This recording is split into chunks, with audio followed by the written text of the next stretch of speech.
Azərbaycanlı qadınların inkişafına yönəlik Şi Konqresə növbəti dəfə dəstək oldu. Heydər Əliyev mərkəzində baş tutan bu ilki tədbir "İndinin gücü, anı yaşa" devizi ilə keçirilib.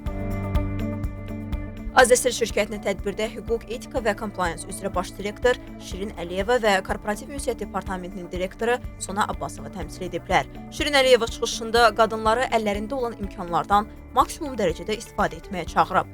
Sona Abbasova isə mina təmizləyən Səmaya Əhmədli ilə birlikdə qadın mina təmizləyənlər və onların çətin və şərəfli seçimləri barədə danışıblar. Biz qadınların liderlik idarə etməyə, korporativ inkişaf sahədə proqramları maliyyələşdiririk, dəstək oluruq və Şi Konqresi də onlardan biridir.